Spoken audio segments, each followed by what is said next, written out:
Add that right now, obviously, you see 4 of us on stage that account for maybe already 25% of the total petrol. We only have about 25 people right now.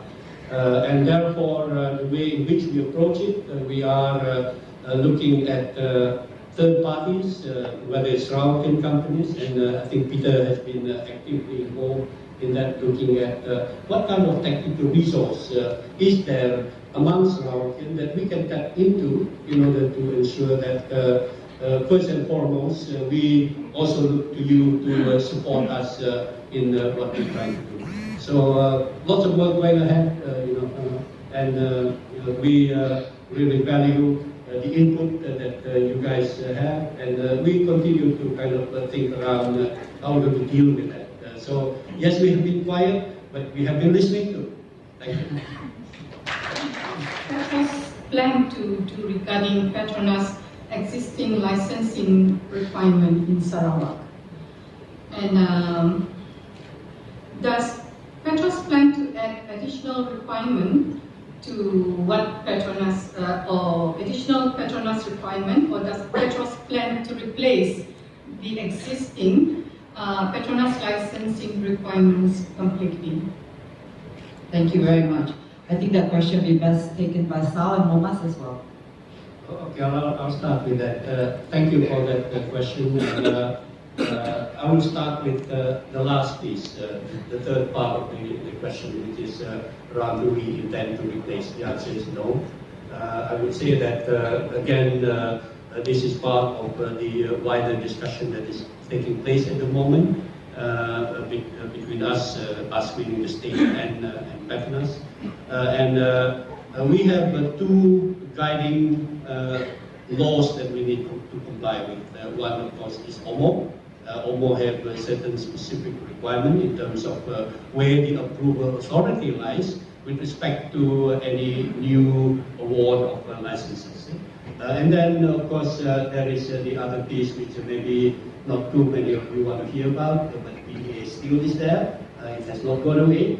And therefore, what we are working on is how do we make sure that we don't overcomplicate the process, but at the same time respect the requirement that we need we in operation in Sarawak need to comply with the existing laws, whether it is federal law or whether it is state law. So in answering the first and the second part of your question, what we are driving it towards is a pragmatic solution. We don't want to overcomplicate, because once you overcomplicate the process, you do create additional costs for the cost burden to the PSC contractors, and that's something which we are very mindful of. And therefore, a lot of the effort that we are looking at is how do we insulate the investors from the things that need to happen in the background in order to make sure that compliance to the laws of the state and also federal laws are fully complied with. So I would say watch this space. we are still in a discussion, and therefore I can't really share the specific detail with you. But what I can assure you is that we are looking at a process that is not more complicated than what it is today as far as the investors is concerned. And if anything, what we would like to drive it towards is one where you practically see that maybe there was no change after all. But at the same time, and the key thing is about ensuring compliance to state laws and federal laws if they are still there. Thank you. Maybe I can add some. I think that applies to the vendor as well. A lot of you have been asking me whether you need to register with Petros. I think, as you know, we want to ensure business continuity. So you will continue to use existing process. Like what Saul says, we actually look towards ensuring compliance with state law, and in fact, trying to further simplify the process for you. We do not want to add additional costs for you. Thank you. Yeah. So next question. Well, congratulations to all of you being a pioneer in Petros. I have a couple of questions. My first question is being a practitioner, I'm in touch with investors and our companies on a regular basis, and the creation of Petros itself has raised a lot of legal and policy issues. Key of all this, I've been asked by many people, investors especially, then what exactly Petros want to be? Do you want to be like Petronas, or do you want to be like Petronas operating arm? So that is a very key question. So I myself have difficulty to answer this because I don't have much information on Petros. What I have is actually what those that have been reported in the press. But today that all of you are here, I think I would like to hear from Mr. Sao. And my second question is this.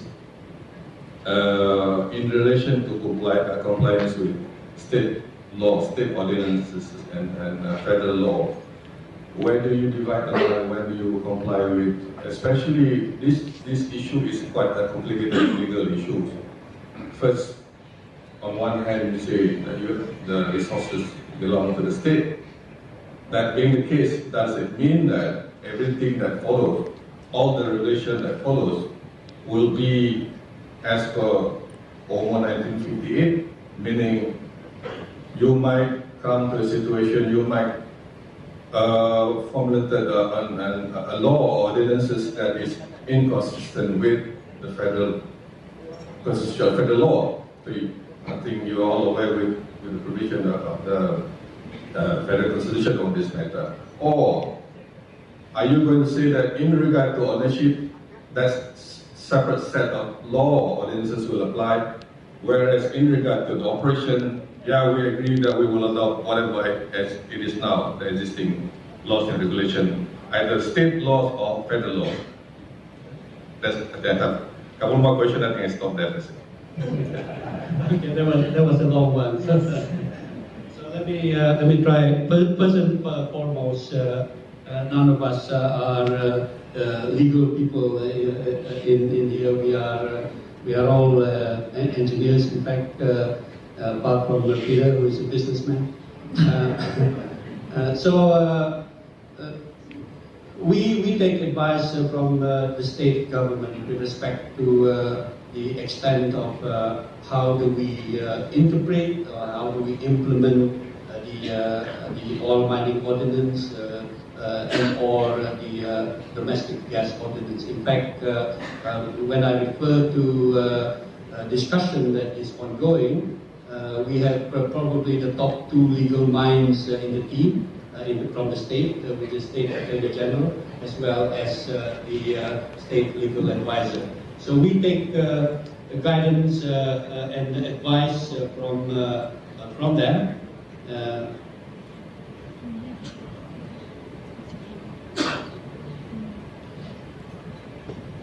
So, Tan Sri, welcome. Tan Sri, you want the comfortable chair in front?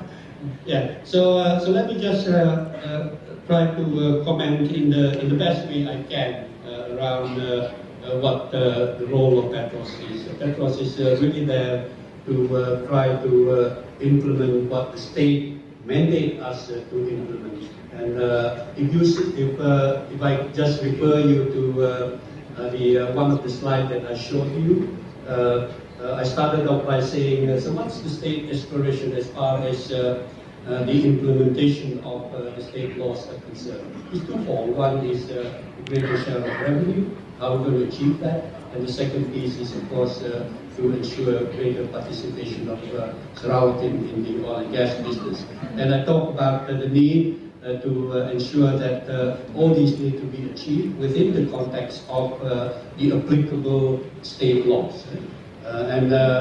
We take guidance from to what extent does the state law have a difference in terms of emphasis with respect to the federal law. All those type of issues, we don't try to interpret those. We take guidance from the state authorities on the extent to which we can move with respect to ensuring that business can continue, and as well as done in the most efficient manner.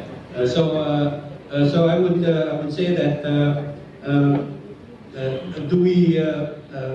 which one do we adhere to? If there is a conflict, we take, like I said, we will take guidance from the state authorities on that. The second piece was around, what was it again? It was about business. Yeah.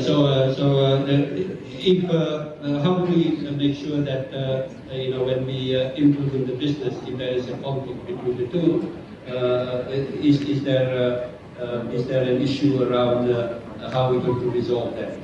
So the way in which we structure the discussion, which hopefully will lead into an agreement between the state and PERCUMA, that will all be addressed in that document, in a binding document, which will be in fact subject to, I would say, a level of authority in terms of how do we ensure that they all assure that we are fully compliant with the requirements that is needed in order to comply with state laws.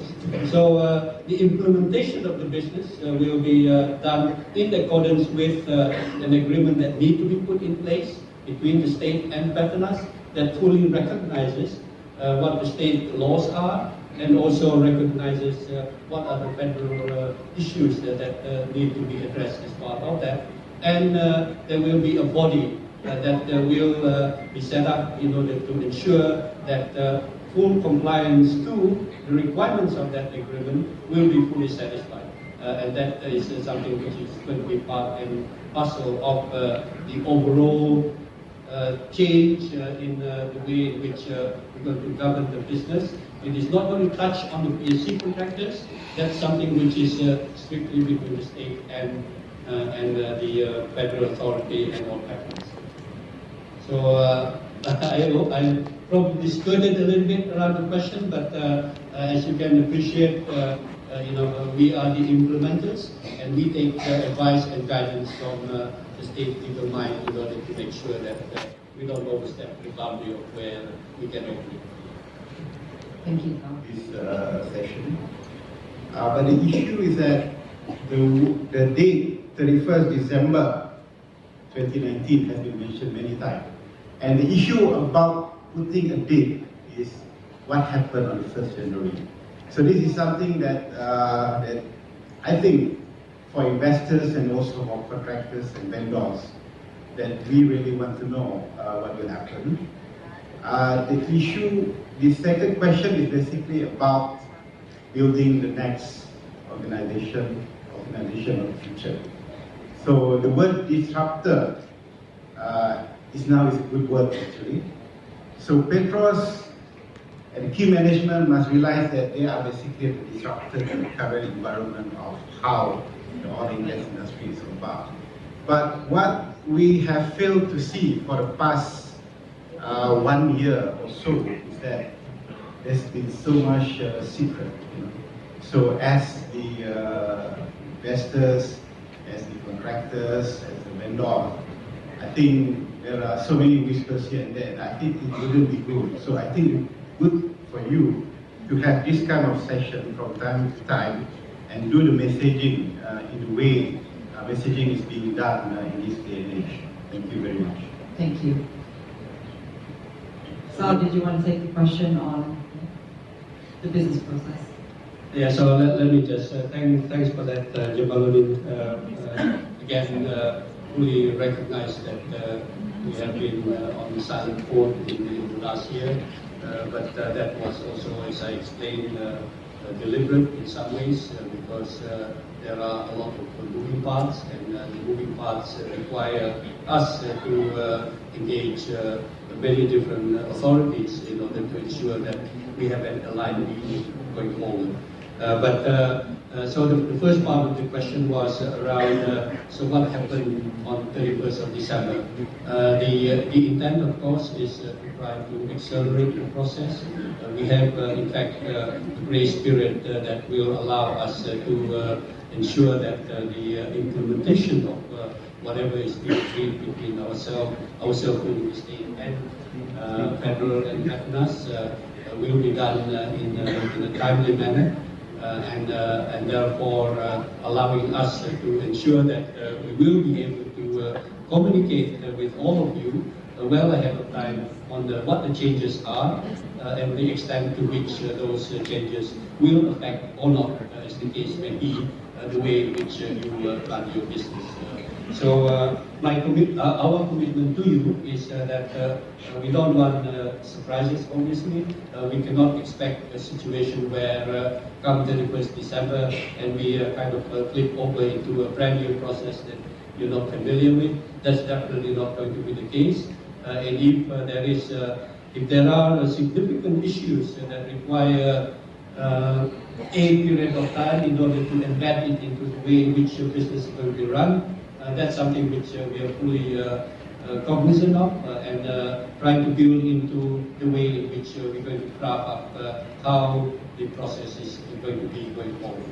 So the bottom line is these issues are not indeed something that we are not aware of. We fully recognize that. In fact, privately we have been engaged with a number of different groups, some of them, of course, PSC contractors, to assure them that if there are going to be any significant change, that there will be no element of surprise in terms of the way in which those implementations are going to take place.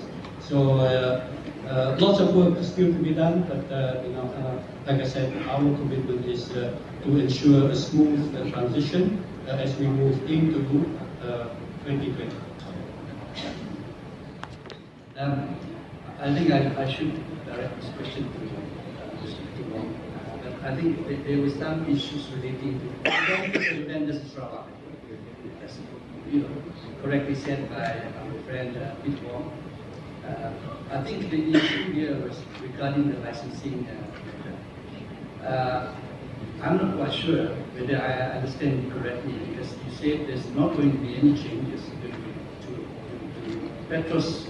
Not affect any changes, but embrace the system of PERCUMA's licensing system. So the question is, as a vendor or vendors, do you need to apply Petros license or do you need to apply PERCUMA's license? That's the first question. But that impacts another question.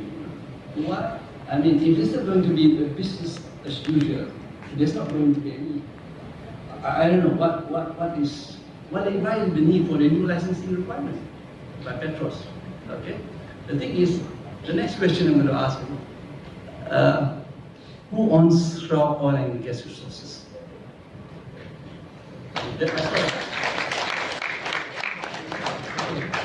So before I pass on to Peter on the specifics around licensing, let me just respond to the third question first. Petros, as you see where we are in the hierarchy of where the authorities are sitting, we are not the party to decide who owns Sarawak oil and gas resources. We take guidance, we take advice, and we implement what is needed in order to achieve the state aspiration. Two things I said before, and I just remind you, it's about how do we, within the framework that is that we are required to operate, how do we ensure that greater share of the revenue goes to the state and greater participation of Sarawak. So that's what we are set out to do. Now on the licensing process, I did indeed say that to a large extent the existing process will remain. However, is the piece which I didn't touch a lot on, because again that's still a subject of discussion. If the state is going to have a greater say in the way in which the oil and gas resources that are found in Sarawak are going to be managed, developed, and so on and so forth, we meaning the state need to be party to certain strategic decisions at key points along the value chain. And that's a piece of the element that we are indeed building into the process, but that process is one that takes place largely in the background and does not affect the investors. So the outcome of that piece of work will drive the issues around so where do we open up and who do we invite and so on and so forth. A lot of that discussion is intended to be taking way upstream of some of these processes that will need to be executed afterwards. So in other words, there will be certain agreement around what are we going to do in the long term and how are we going to do it. And once it's decided, then kind of move on into the existing processes that is already in there. But with one strong difference, the strong difference is that the state has a role in approving whatever we do. And if you saw the diagram that I showed earlier around where it is, a key strategic decision will require state approval, the state cabinet, and that is manifested in the oil mining ordinance. So Peter, you want to talk about the... I think on the question about vendor registration, I think in my presentation I talked about ensuring business continuity, and also I think so we will continue to use the existing process, the licensing, because our intention is not to duplicate and burden or overburden the vendors. So during this rest period, and our intention is to be more involved in the upfront contract strategy development and in qualifying vendors and looking at where are the opportunities areas so that we can actually encourage some vendors to participate. So in fact, as we go along, we are looking at further simplifying the current registration process so that you will not be overburdened or you miss out. There are vendors who come and tell me that we don't want to be part of the business because it's too complicated, Peter. So I think I hear you. So please help us in further simplifying the process. So we do not want to introduce another process from now on, but to collaborate at the moment to further simplify to ensure business continuity. So let me just add on to that. If you recall the slide that Peter showed earlier, where value is and where the Sarawakian contractors sit. Our role, or rather what we want to do as Petros, is to ensure that there are more Sarawakian contractors that can participate in the higher value contracts. And in order to do that, we will, one of our role will be to help you to understand what are the requirements for you to be able to compete in that space. So in other words, what are the technical requirements that you require, what are the financial scale that you need to be thinking about in order for you to be able to compete in the high value segment of the contract. We will also be, of course, watching from a distance in terms of what the outcome. So for example, if there are a bunch of Sarawakian contractors that are technically qualified to compete for a certain category of work, but all of you fail. One of the things which we will do is we want to make sure that we understand why you fail.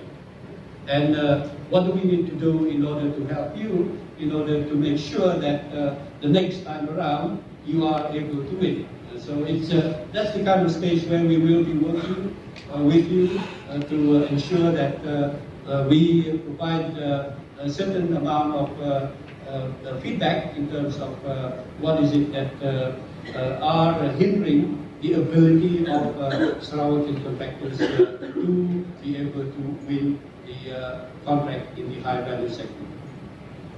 Okay, I keep seeing the organizers flash stop, so let's keep the last question to a really quick one. And thank you. Yeah. Thank you very much.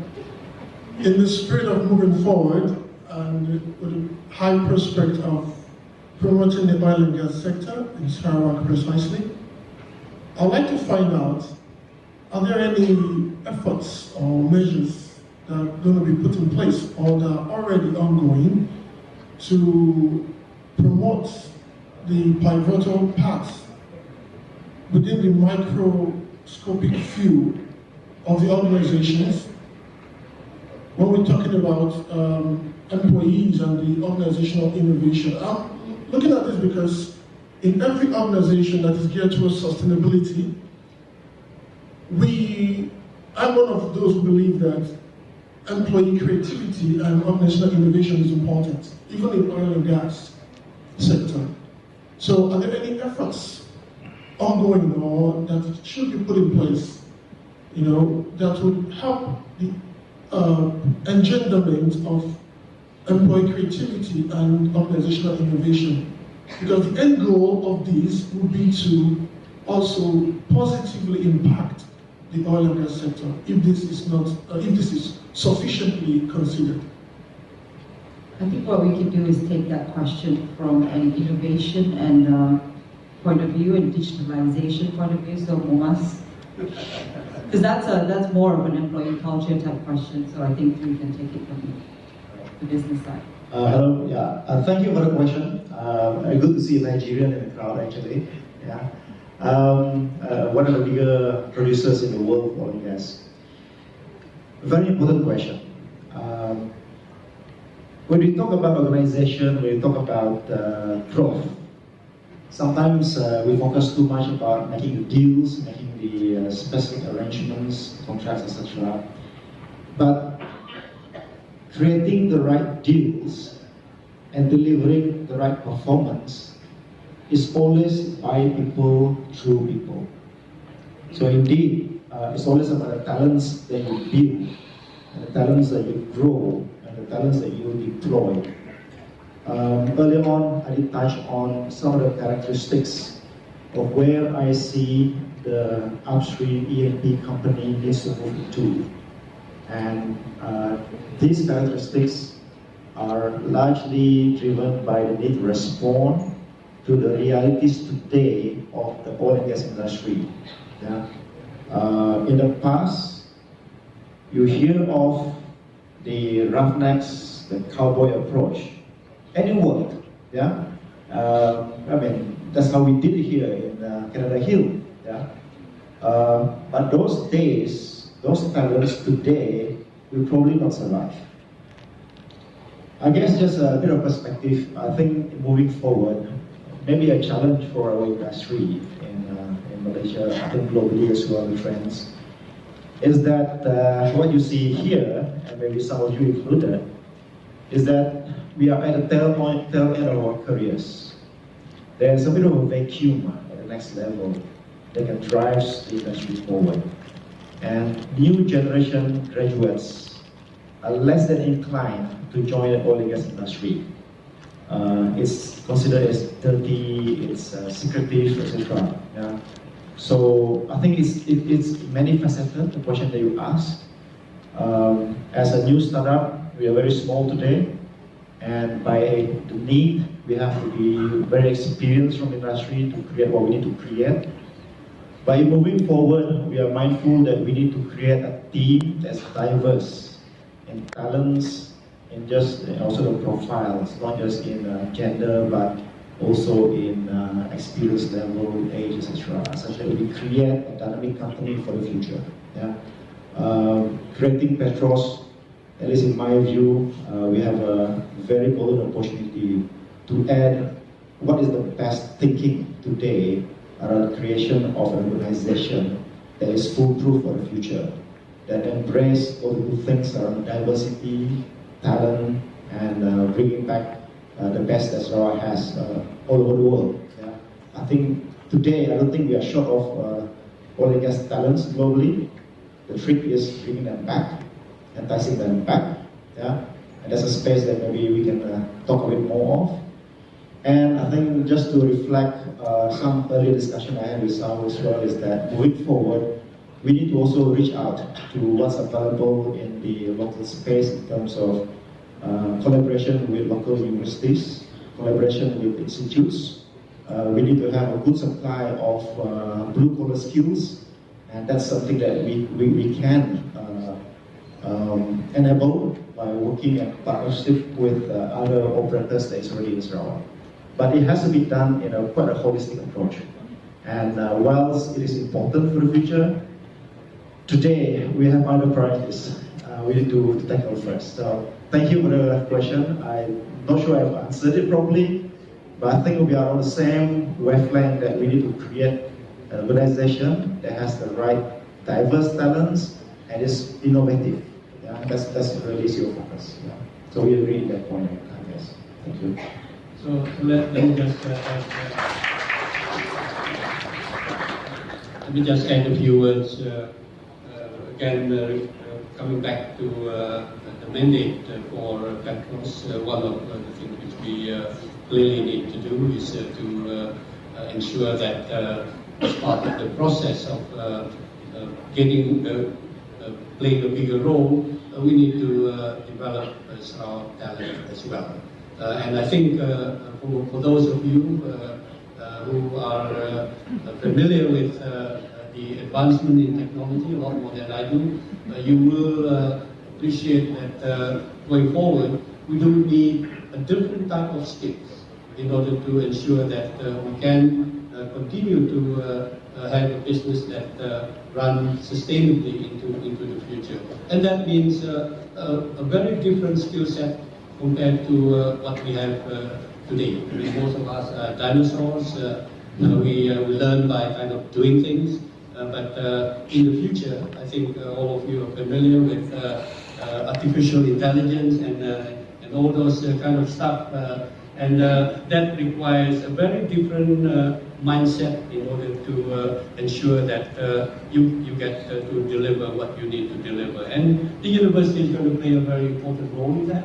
And I think one of the things which we will do, which we have not started yet, because again we are kind of busy doing other things, is to engage the local universities in order to have a common view about what is our expectation in terms of what type of graduate do you need to deliver to us. Because it's no good for you to kind of work in isolation, and then when we interview your graduates, we find that maybe perhaps you need to spend a bit more time doing other things as well.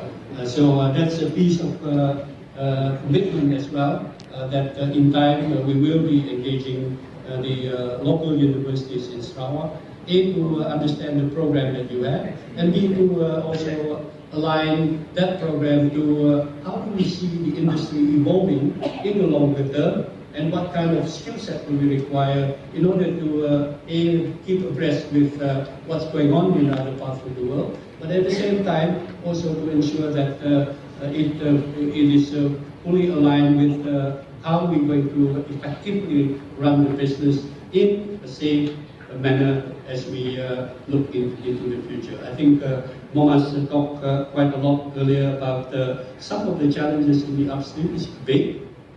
Big because the resource that we have are a lot smaller than they used to be. But more importantly, a lot of the resource that is remaining in Sarawak has a very high contaminant level, particularly carbon dioxide. And we can't simply put that into the atmosphere. We need a solution for it, and innovative solution as well. Because it is not just about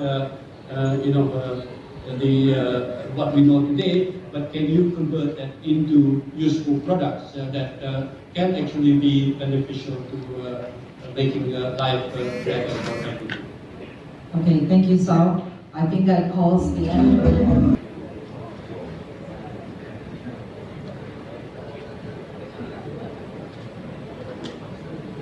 Distinguished Yes, ladies and gentlemen, we all rise for the national anthem, Berikan, and to be followed by Sarawak. Stay on.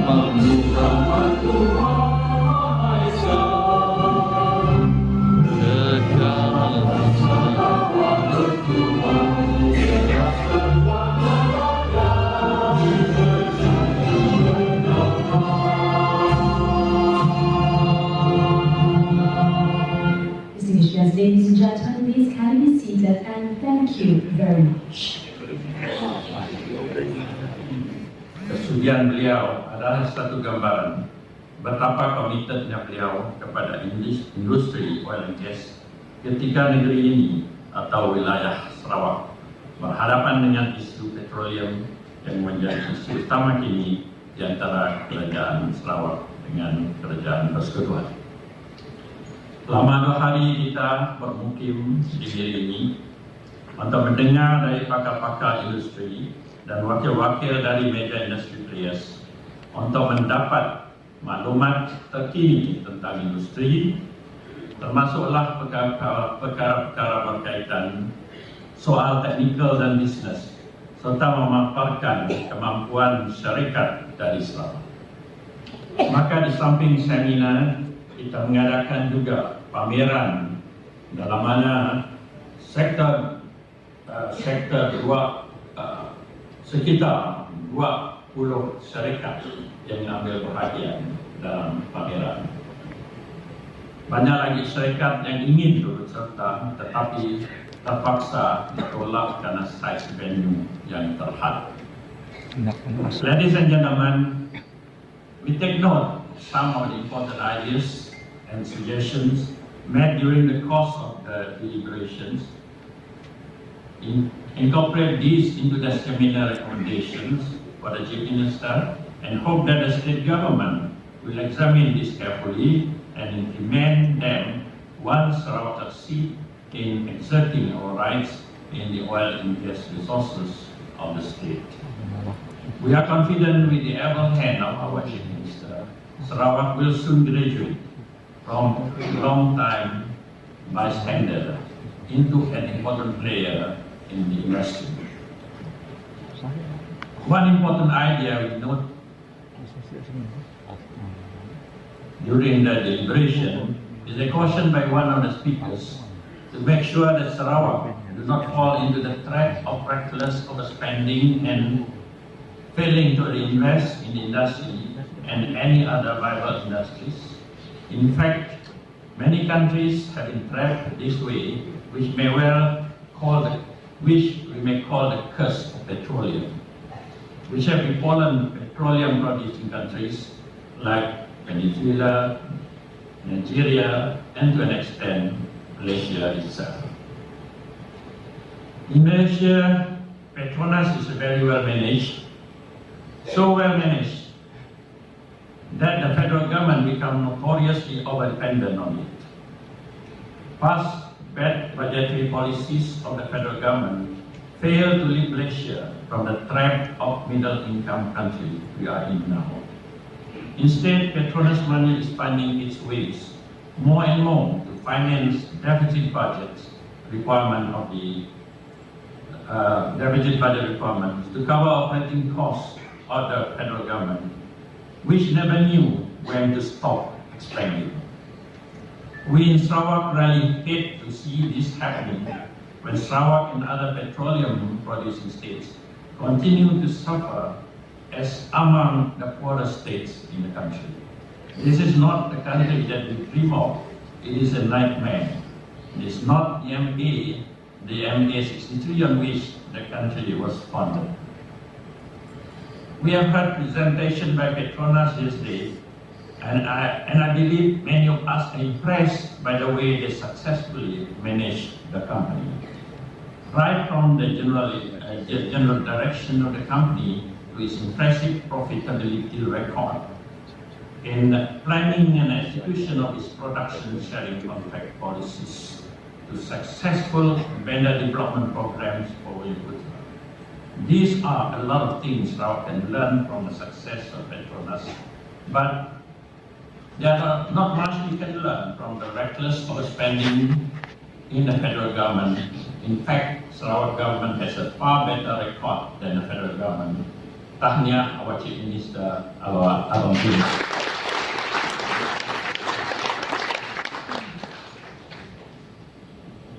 However, administration of petroleum resources is something new for Sarawak.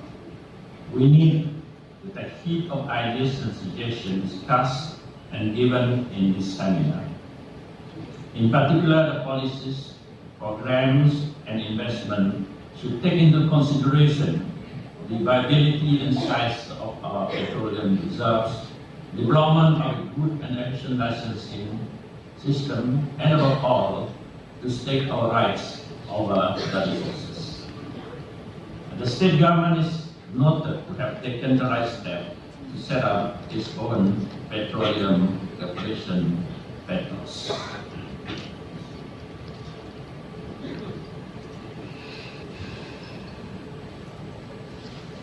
This morning we have heard the liberation from Petros, and we are confident to hear from them.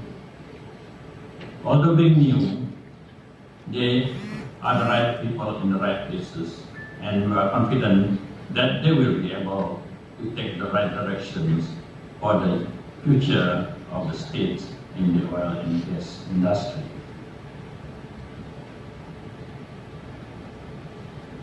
Ladies and gentlemen,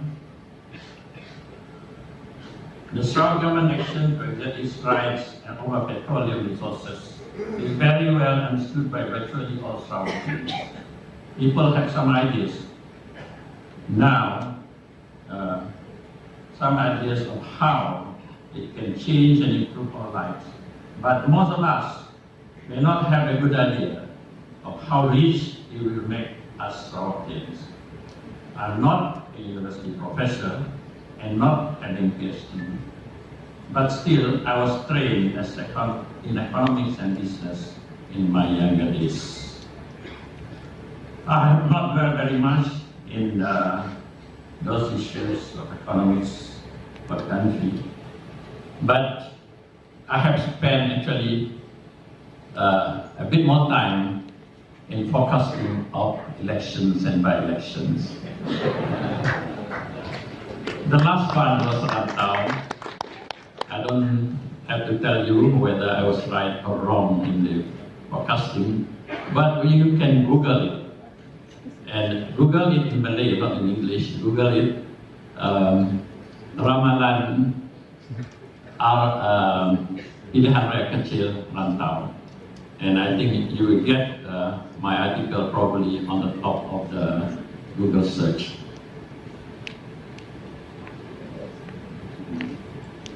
Ladies and gentlemen, I have made some calculations which I have published as a writer.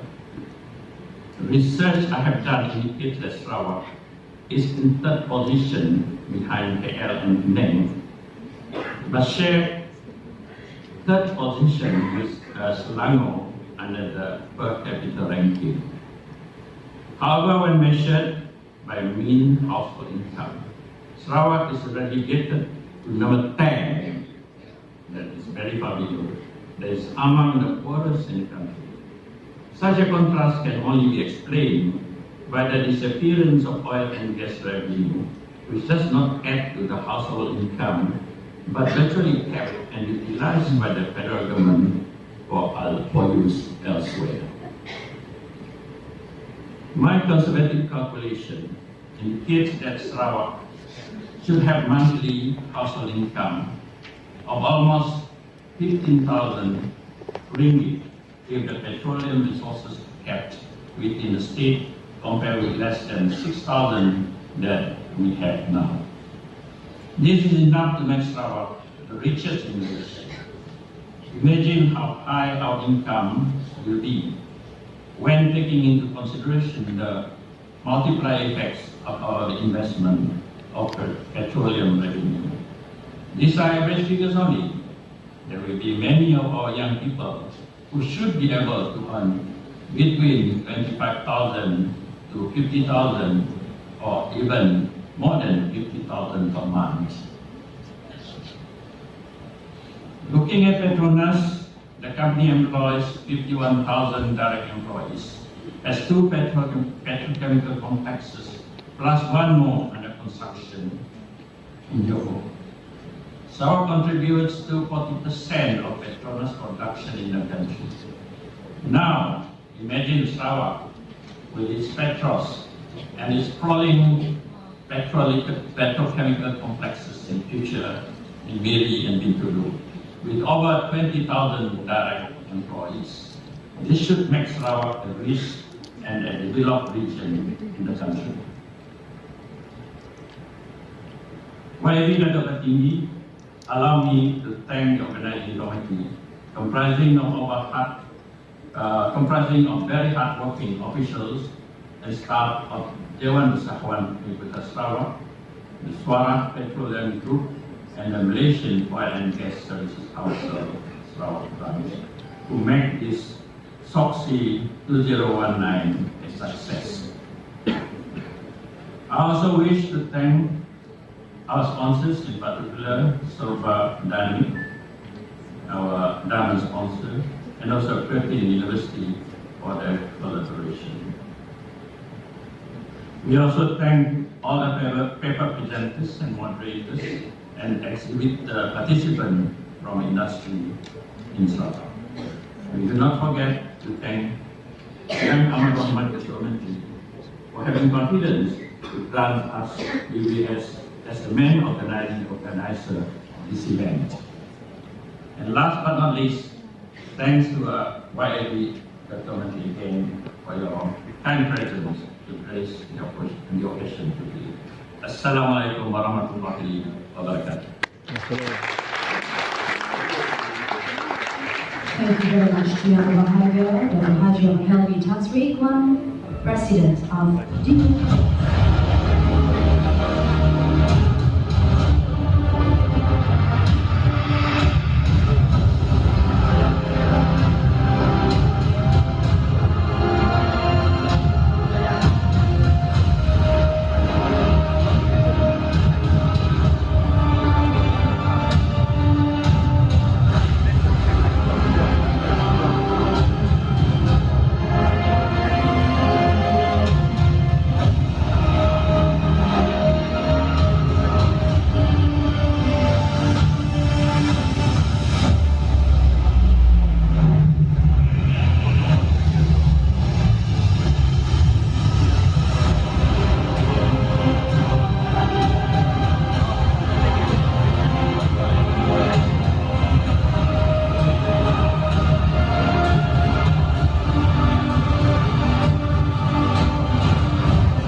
Ladies and gentlemen, it is now with great pleasure to invite Yang Berusaha Tuan Haji Hamid bin Yusuf, Substitute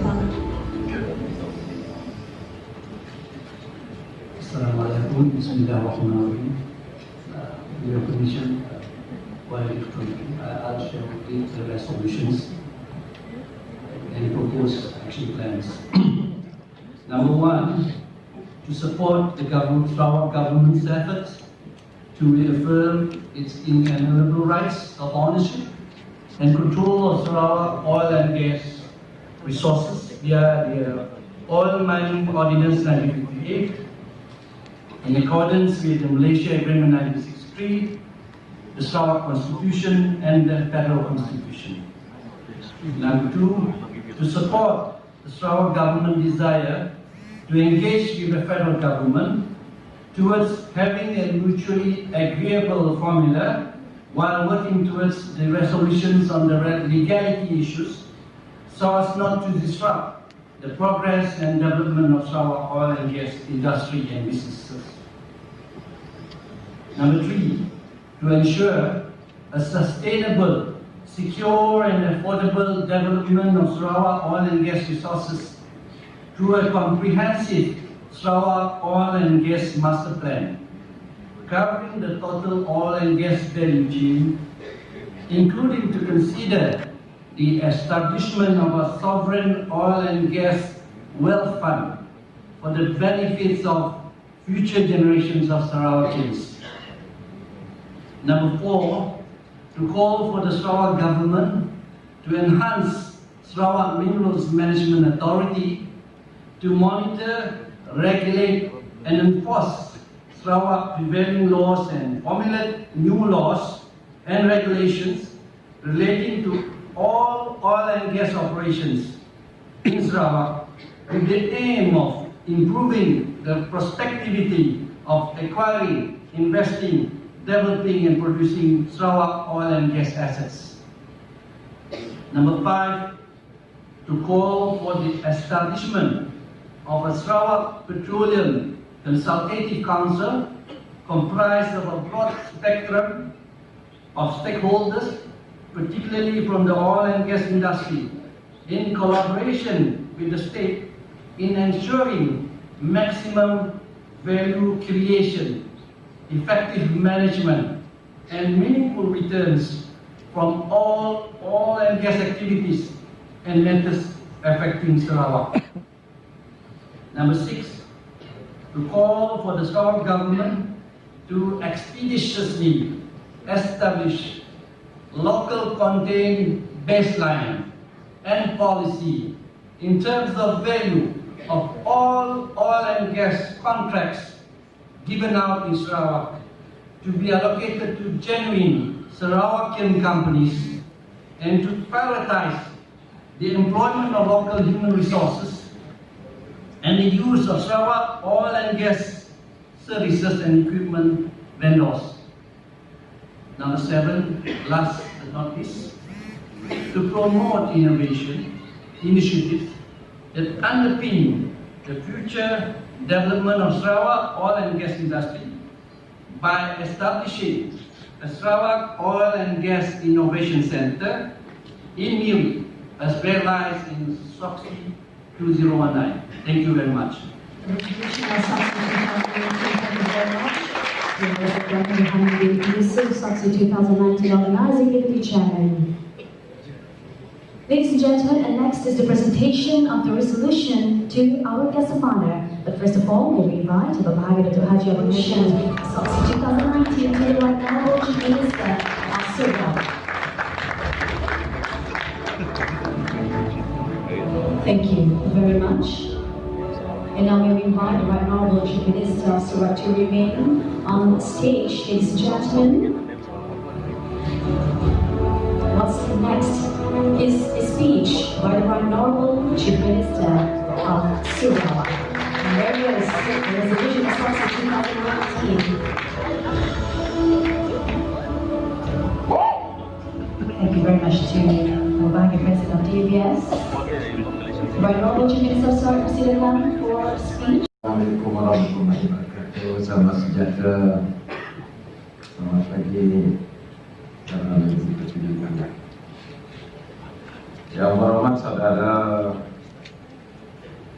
Datuk Sarawak Tengah Timbalan di Sarawak, yang berhormat Tan Sri Masyidi, yang berhormat rakan-rakan Menteri Muda, yang berusaha Datuk Miri dan Okasta. Kalau nak anda websitenya dasarkan darhal.mi.com. Saudara-saudari yang saya hormati sekalian, pertama saya mengucapkan tahniah dan syabas kepada pihak UBS dan SPD for your whole effort to organize this.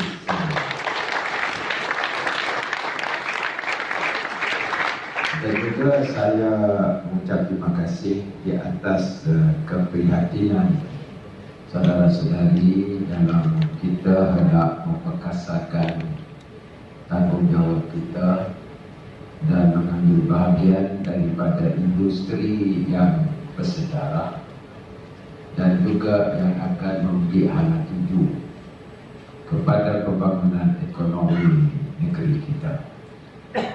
And therefore, I would like on behalf of the government to extend my contribution to all of you.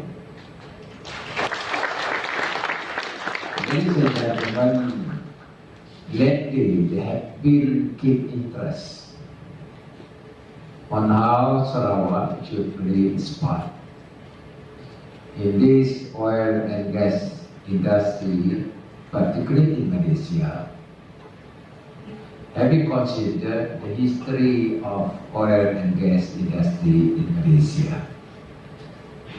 Miri has been an appropriate place for you to have this deliberation because this is the area where oil and gas was produced in 1910.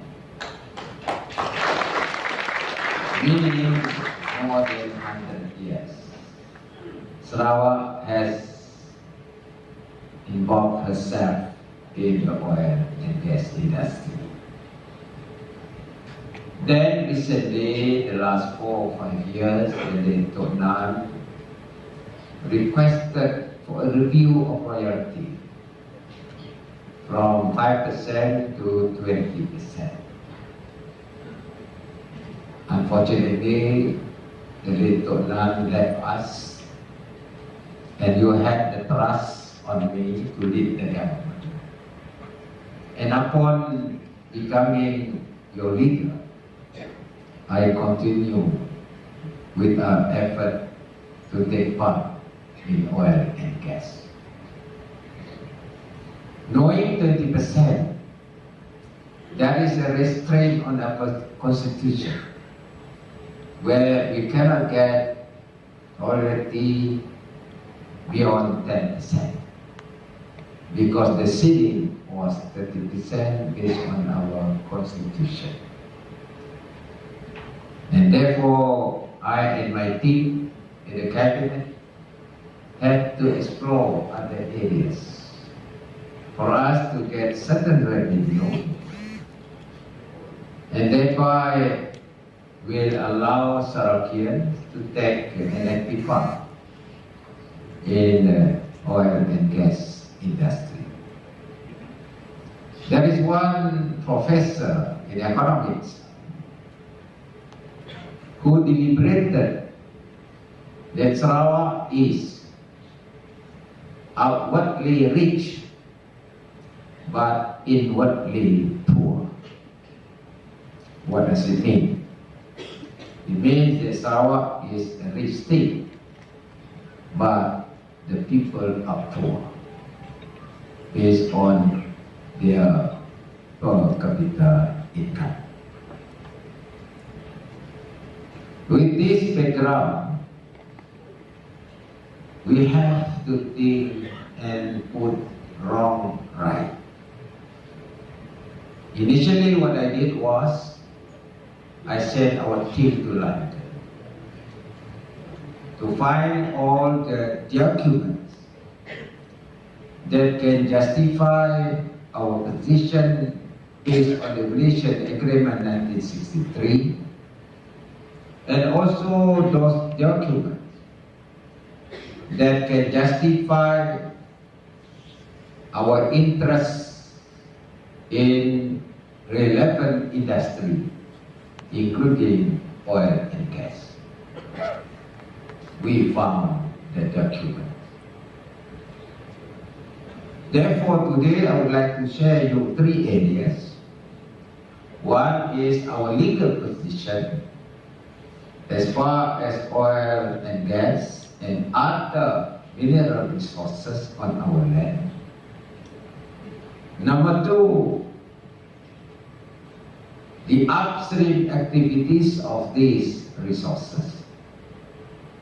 Number 3, the downstream activities. And number 4, of course, to add value to these activities. Today, I want to share with you the government direction. Number 1 is our legal position.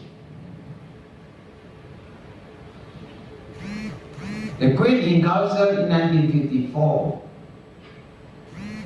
has decided that our right on our boundary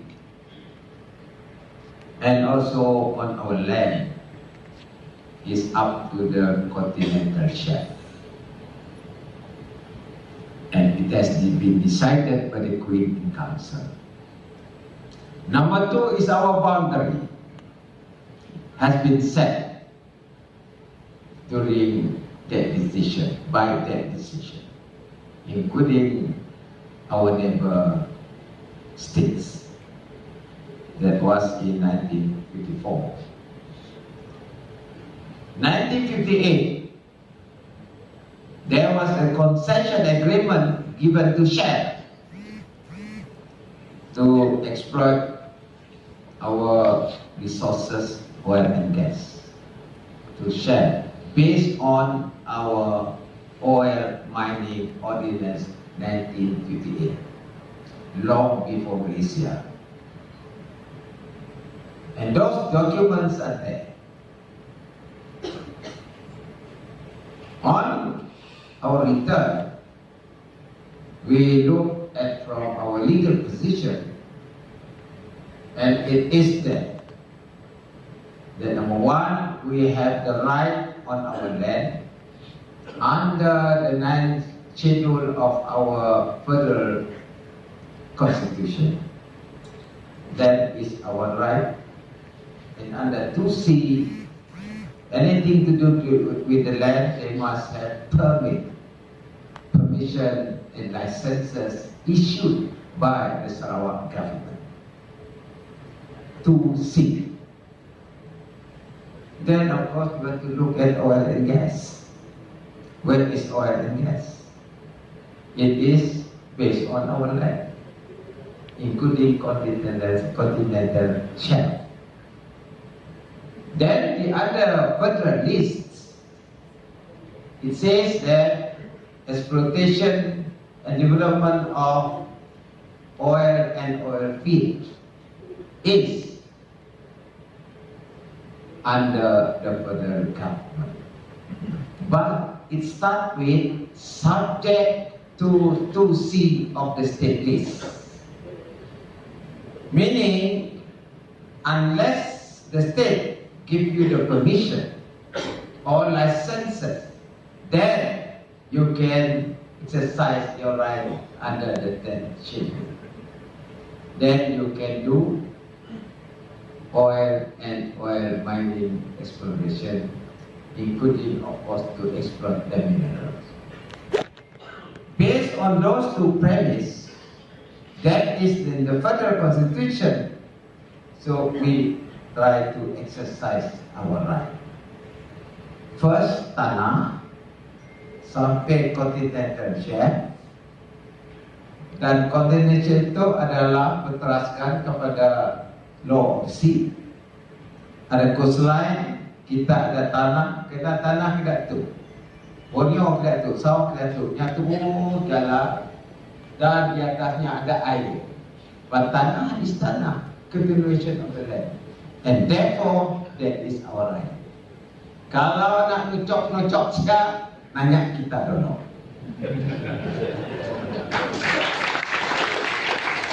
Bukan apa, nucok ada gas ke minyak ibah ya. Bermakna dari sudut undang-undang yang mesti mendapat license daripada kita dulu. Kalau kata lain, Assalamualaikum. Kalau saya ada salam, saya boleh masuk rumah. Tak kita minta anak orang juga. Anak bapak Assalamualaikum. Anak kita tu masih pergi kata. Mun bapak mengata, okey boleh, oh dapat. Mun bapak mengata, jangan. Notok dah kurondeng dengan orang lain. Kita mesti dapat nanya bapak kena kuasanya kuasa bapak. Dia juga Sarawak tu. Kalau nak ambil minyak, tanya bapak Sarawak dulu. Kalau bapak Sarawak kata boleh, go ahead lah. Dengan apa yang termaktub di dalam oil mining ordinance. Because we have our law that regulate the industry and it has never been repealed. and that is the law. Everybody must comply. Apabila buatlah ada orang membawa kita ke court. Pergilah kau. Baik-baik kita menang dalam court ya. Jadi apa yang berlaku? What is happening is the legal position must be clear, and it is clear. Our legal position is very clear. The next thing is how I will get to execute that right. And I and my team, more than saya kata the best is before our own Sarawak own petroleum company. To be the arm for us to exercise our right together with the established players. That's where Petros was formed. Saya tubuhkan Petros, dan Petros ditubuhkan within the framework of our legal position. Then now we have our own Petros, and Petros can interface with established oil establishment to take part in the upstream and eventually the downstream activities of oil and gas. Jadi kita tubuh before our own Petros company. Of course, some people are not happy. They want to question our own because of PEA. We maintain that our constitution is supreme and our right is supreme in the constitution. That's why kalau kelangkah perlembagaan itu berhati-hati. Kalau step salah, habis semua step. Taklah step itu betul. Dalam kita membincangkan mengenai dengan perlembagaan. I am a type who is very patient, but it must be through a proper step. Bersabar dengan ropoh. Kalau ropoh itu kadang-kadang ikut emosi, ia akan memberi kesan yang negatif. Tapi kalau kita sabar, kita fikir, that's where rationality comes in, and we have a very positive position dalam keadaan kita. Apabila kita mempunyai this legal platform with this right, then we start to talk. At this moment, as you know, walaupun kita ada right, mungkin experience kita tidak ada. Kita bergantung kepada syarikat antarabangsa dan kita ambil pendekatan which is very holistic in terms of our discussion, because oil and gas industry is international business. Even though you have the resources, but if you cannot manage it properly, then it doesn't benefit you. And we have seen in other countries what happened. And therefore there must be a balance in our approach. In order to get the benefits, we must share that benefit with established players. As far as Sarawak is concerned, of course we work together with Chad. 1910. And even now we still work with Chad through Petronas. And in order to get our share further, we have to work with Petronas, but within the framework of our legal position. Maknanya kalau kita tukar masang skru aja, kali itu kita mau masang skru dan masang drill. Kita nak upgrade skill kita, masuk drilling. Tapi sebelum drilling, mesti ada seismic study on the reserve, hydrocarbon reserve, the profile. Tapi sekarang tu ada new technology. You have your big data. Do DNA. If you have the big data, then you can retrieve from the international profile of its geology. If it matches, then there is possibility that oil and gas is there. Si sudah market lah, market saya ada teknologi kat tu, saya ada big data. Okay, tu dah ada big data. So what you need is just a sampling, few sampling aja, and then you got the data that will match whether the profile of the geology there, the hydrocarbon is there, whether it extends like this. Then you know the possibility of oil and gas there. The only thing is you just cucok situ, cucok tengah, cucok sisi. Sama? Okey, nyala ya, minyak ya. Si payah banyak cucok. Tak maaf, maybe the top is not good lah. Tapi that is the technology available today. And we need experienced people to analyze that result that we have. Up to date, saya sangat skeptical on our result. I was the Minister of Industrial Development. And Chris Knight was the chairman of Shell. I came to Miri, 1988. I was brought to the offshore by Chris Knight. And I asked Chris Knight, how long is our result? Senyum-senyum Chris Knight. I think the most is about 20 years. 20 tahun. Dan Sarawak saya dah result lagi. The possibility lah. Yang mana? That was 88. Hari itu 2019. Saya masih hidup lagi. It's still there. Bermakna the data, the seismic data, sometimes is not right. Mungkin semua kongsi dengan kita. Mungkin kita tahu, tentulah. Nya dah tahu, dah habis kita. Termasuk Petronas. Jadi kita nak share data. Kalau ada orang Petronas itu, minta maaf lah.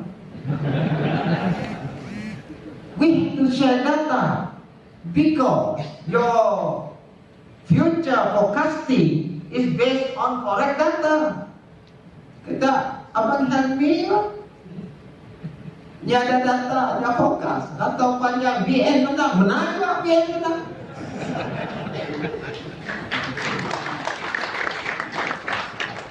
Anything that you do based on data. Jadi our involvement in gas industry must have the correct data. And this data must be analyzed by people with experience and professional. That's why we have our Petros. Let them study the data. Then they can talk with their counterpart. Mau nanya saya tahu. Berapa banyak gas tadi ada di Laut Miri? Central Laconia, berapa resultnya? Central Laconia. Central Laconia is part of continental shelf. Kalau gasnya banyak, boleh tak konten. Production sharing, betul-betul share lah. Production sharing, boleh dengan Sarawak juga. Si makan Sarawak. Tapi nak sharing ya, mesti got correct data. We must be professional too. Jadi inilah cara pendekatan saya dan tim saya dalam GPS, Global Positioning System. Bukan nak pati tu rakam benar-benar tu. Jadi sebenarnya, when you got the data, then you can focus, and that's where you start to execute. Jangan go ahead sebarang-barang dua. Kalau kita sebarang, orang lain profesional, kita si profesional, lain kita lah ceritanya. Mengikut dia, hak kami lah. Hak kami. Kalau bapak kau pun lah. Cik boleh tidak ya? Kita debate cara rational based on data. That is what my government is doing now, based on data. Dan selepasnya kita rasa kalau dah betul, bonding. Kita bonding Petronas, kita bonding Shell, Exxon, Murphy, semua tu. Untuk kita kerjasama, we work together. Kalau dulu 5% kita kata, why not give us another 5% free? Because concession belong to Sarawak. Kenapa? Because dia ada formula 70-30. Cari gali dapat, why not kita dapat juga? Share kan cari gali. Kalau cari gali 30%, okey lah cari gali. You operate in Sarawak, you dah beri salam dengan kami dah beri salam dengan you. Share lah 30%, 15 Sarawak, 15 cari gali. Saya untuk teruskan. Dan untuk mengikut, within the framework of our right, we don't take all, we share. But they must also not take all, they also must share. Jadi dua share, senang dua. Baru SPD berjalan, baru UBS berjalan. Kena ada otoriti. Mari kita macam ugang buta melihat gajah. Atuk, bila perbicaraan kebun, ini dapat. Jadi the upstream area, we have to do like that. That is our approach. Second is downstream. Downstream tu, waktu tu kita tahu kan the development of energy now. Fossil fuel, the demand is declining. Reason, because the world go for clean energy. The world is going for clean energy. And hydrocarbon, fossil fuel, they say is not that clean.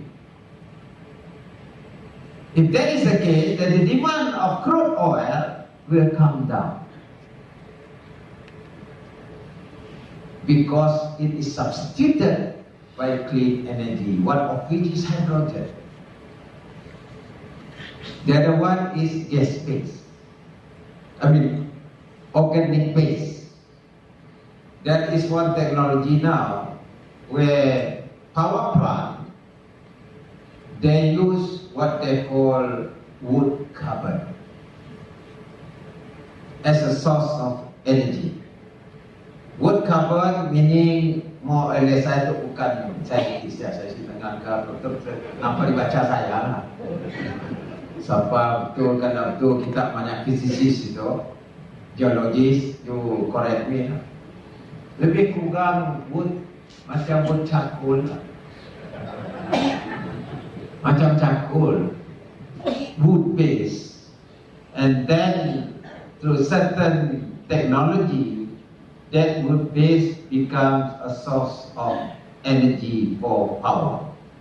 Jepun dah mula dah. Sebabnya we have cooperation dengan Shell as well as one Norwegian company for us to replant our forest, reforestation. Fiber become wood carbon to produce clean energy. Kenanya recycle. Kalau recycle, then you can ask for carbon credit. On the other hand, kita mungkin ada reserve gas. So gas is a feedstock for petrochemical, and we can develop our petrochemical industry through the feedstock that we have, that is gas. Minyak LNG aja. There are other petrochemical products that you can crack from gas. Cracking from gas, the main gas, to other derivatives, including methanol. Lepas you crack lagi methanol, you can produce other petrochemical products. From that aspect, itu mesti orang tahu hal itu petrochemical. Dan apa ya? The price of feedstock must be correct. Kini tu yang determine price of feedstock Petronas. Yalah, kita akan kabut. Tengah sampai putih dan rambut. Trying to get the right price as an economic feedstock where we can develop our downstream activities. Now we are going for methanol on our own, with equity from our friends, including Petronas. 100 or not 100, majority control by Sarawakian. Then we try to develop the derivatives out of that. And that is our direction as far as downstream is concerned. And I must thank the federal government because they exclude Sarawak in the distribution of gas in the law. The federal law excludes Sarawak. That was requested by the late Tokna.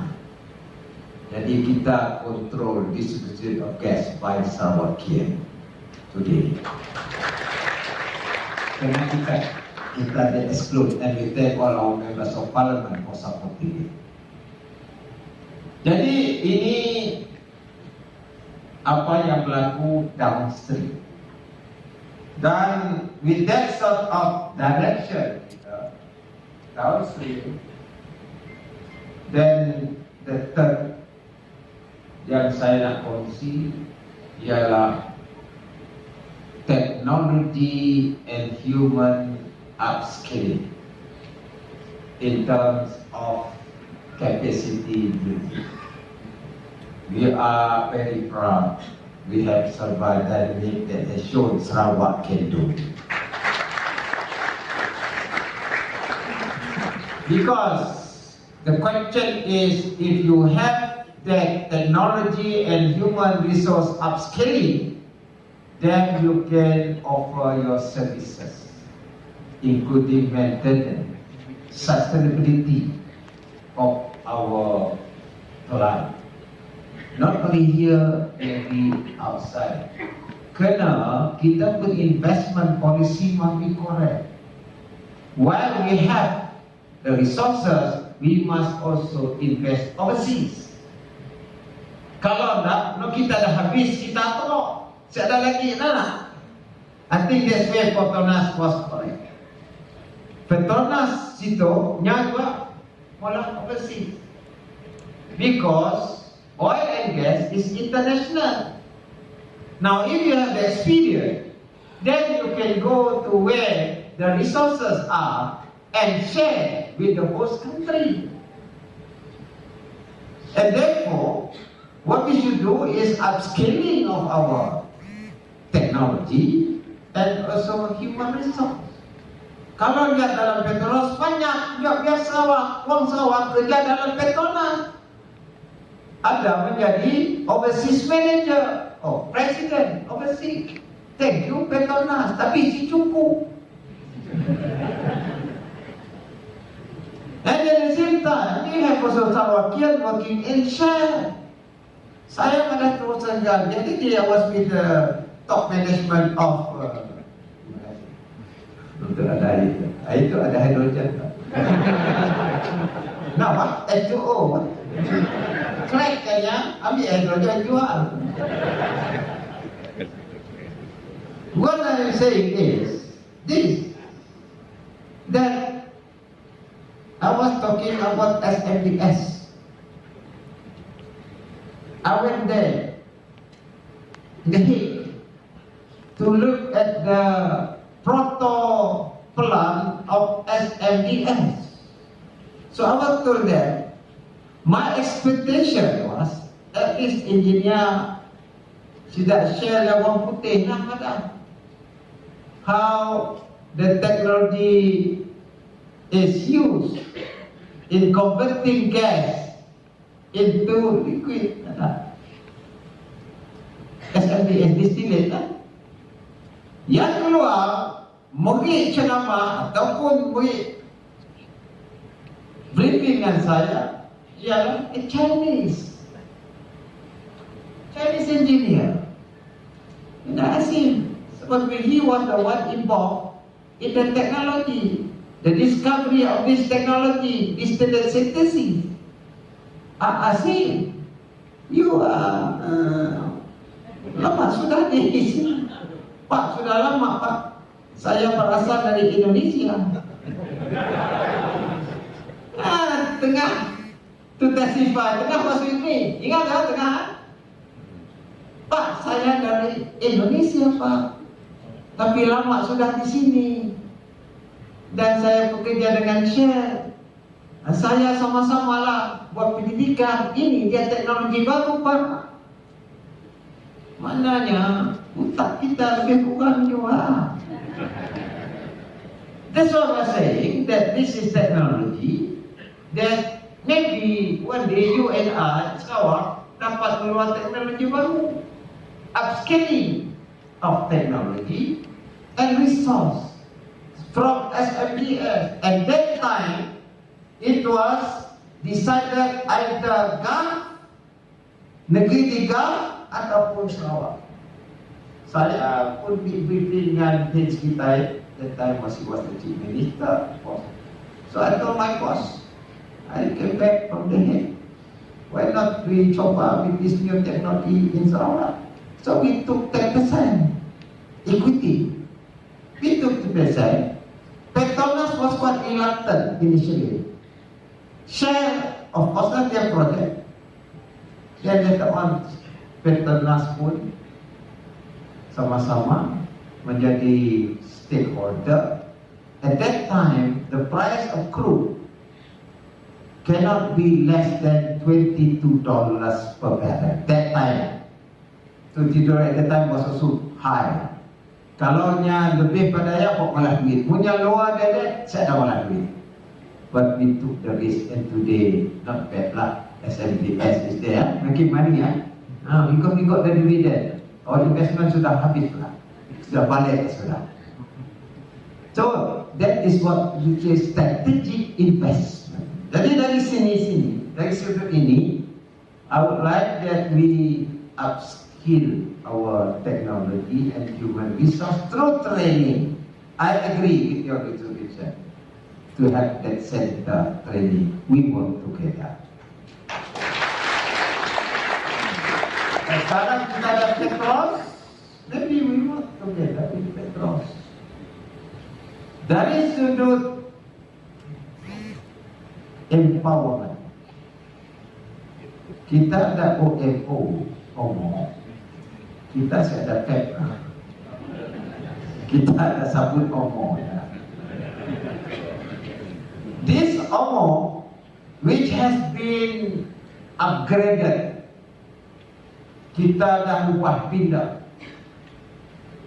Datuk Amal Orang Tengah diminta untuk table the bill last Dewan sitting, it was approved. So our terminology is up to date. Number two, that also involve empowerment kepada regulator. Petros will become our real regulator, where under OMO we give mandate to Petros.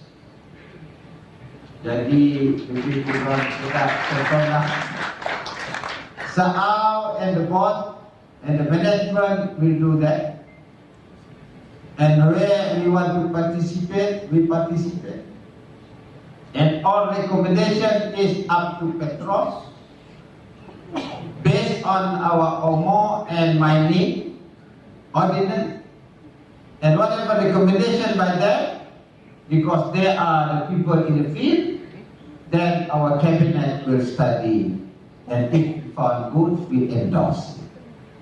Ya cara kita. Karena akhirnya apa yang kita mau ialah the real participation. Dan dari sudut itu sudah tentu we consider the interest of people in the industry, the local content. Then the local content together with international people, yang pun macam Petronasnya ada vendor system, we work together and build our own people. Bukannya nok susah-susah, nok kecil-kecil pun boleh juga. Tadi saya kata tidak molah apa kena bulat hitam.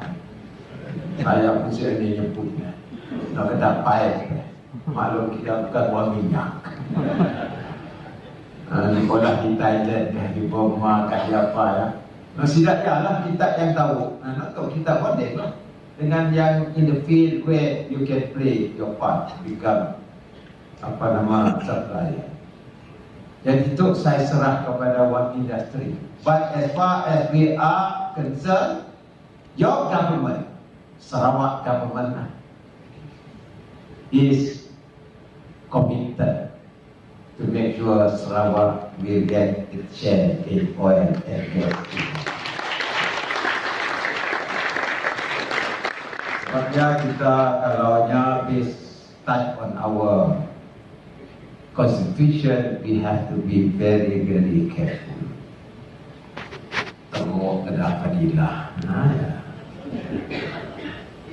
That's why sidaknya abstain, not because kita sengaja abstain.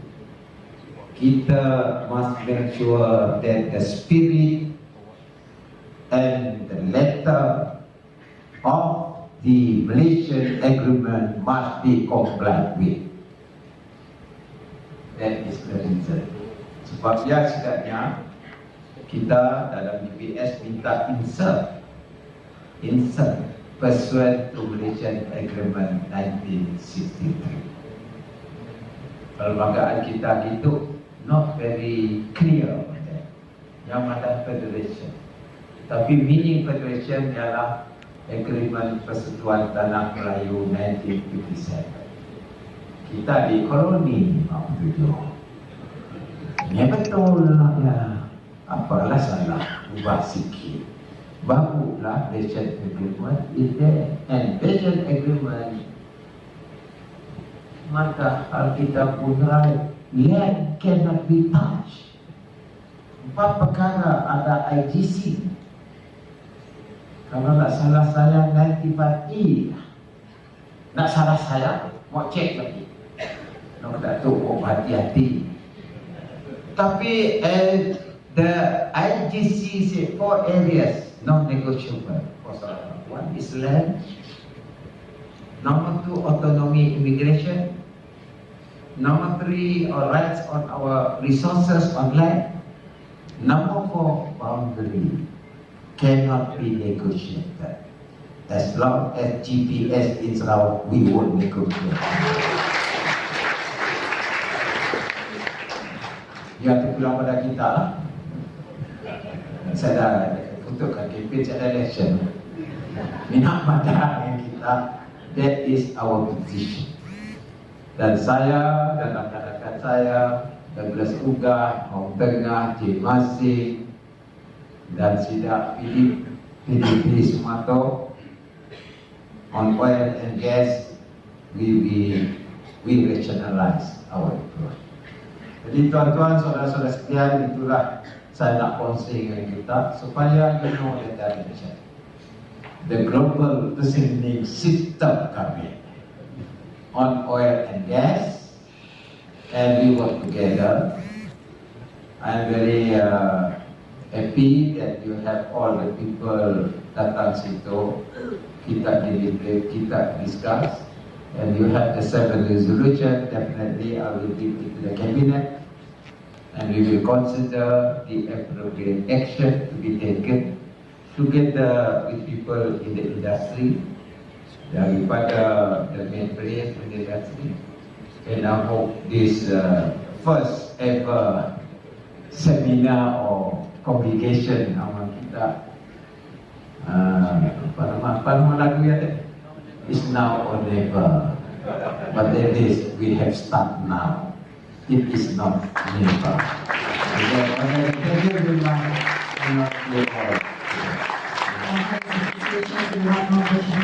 Please remain on stage. On the next highlight now, we will also invite our distinguished guest in front row to join the company, our guest on stage for the highlight for today's ceremony, ladies and gentlemen, the symbolic launching of Sarawak to place his palm onto the launching pad as the symbolic launching of SOGSE 2019.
Congratulations, SOGSE 2019.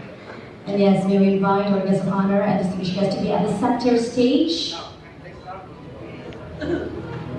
Ladies and gentlemen, in conjunction with SOGSE 2019, today mark another milestone for Sarawak. We present to you SOGSE. What is SOGSE? Let's find out. Let's all watch this video presentation of SOGSE.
Gas Innovation Center.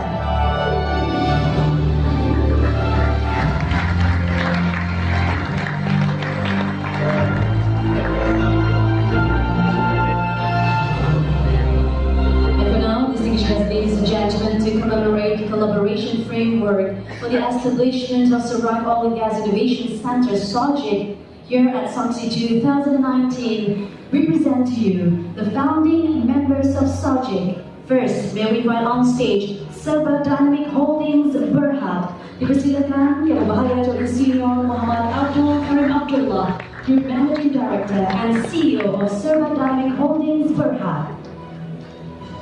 And also may we invite on stage DUBS Holdings Sdn Berhad, dipersilakan Yang Bersama Tuan Haji Usaha Suhaili, the Managing Director of DUBS Holdings Sdn Berhad.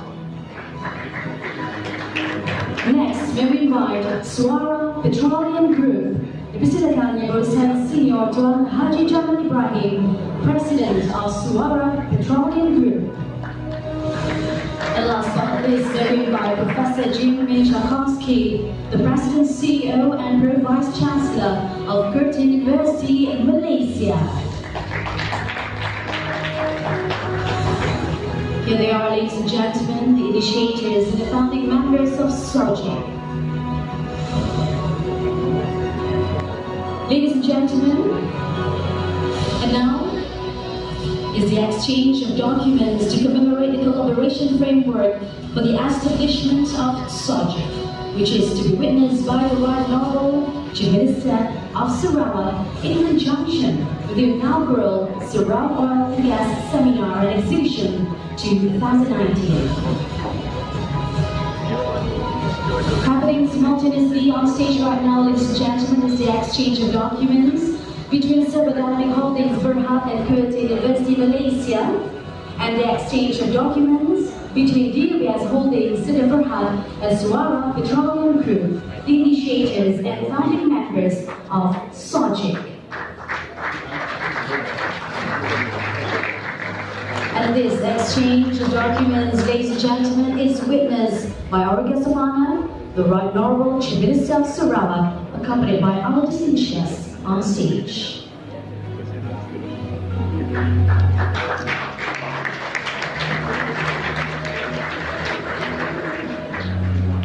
Congratulations.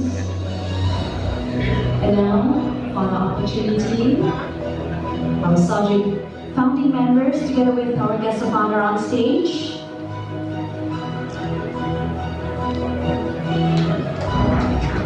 Once again, congratulations to Sarawak Oil and Gas Innovation Center for the establishment. Thank you very much.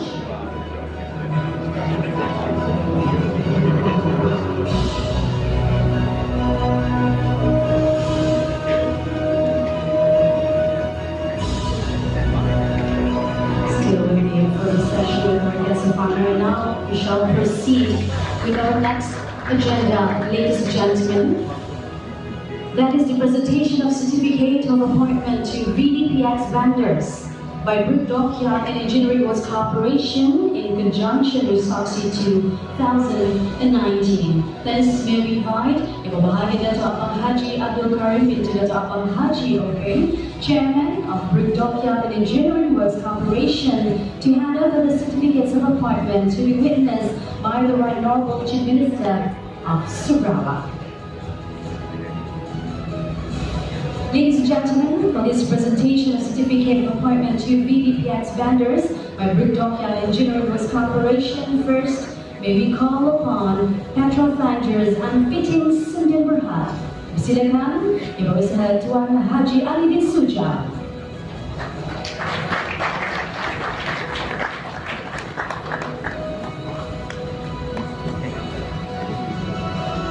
And next, may we call upon Al-Watra Sdn Berhad. Silakan Yang Bersama Encik Abang Abdul Aziz bin Abang Haji Muhammad.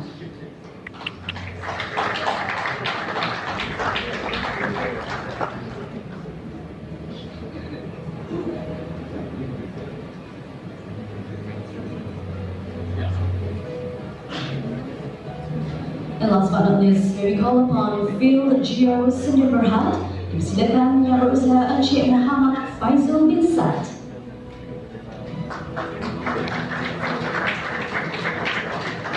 There goes the presentation of Certificate of Appointment to BDP Expanders by Brigadier Dockyard Engineering was cooperation witnessed by the Right Honourable Chief Minister of Sarawak. Congratulations. And now, distinguished guests, ladies and gentlemen, as a guest of appreciation to our guest of honor, it is now with our honor and pleasure to invite the Bahagi President of PERCUMA to present this very special memento to the Right Honourable Chief Minister of Sarawak. Dipersilakan.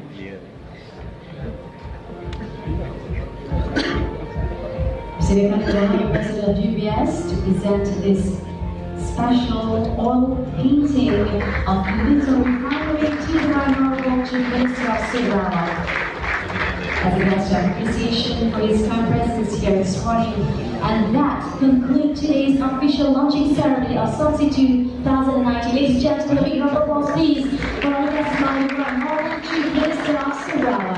Indeed, our highest appreciation and gratitude to the Right Honourable Chief Minister of Sarawak, and also a big thank you to all distinguished guests for their kind presence. Extremely expensive if it were to be done by Charlie Gali themselves. So we were awarded that one of that RSC in 2012 by Petronas to participate in the marginal field development project offshore Terengganu under the risk sharing contract for the development and production of petroleum from a cluster of fields called Banang, Kapar and Meranti. It's not small business. The capex that was expected was US $300 million, and not including the OPEX budget, and it was over an 8-year period. 18 production wells were expected, and all this need to be done on a fast-track basis with the use of mobile production units and floating storage offloading tankers, meaning things are mobile, they're not fixed structures offshore, and can be moved on whenever the small field reserves are exhausted.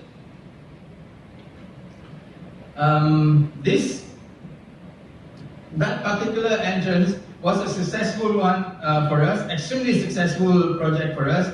Among the key milestones for us was that we were the fastest to production. From the time we signed the contract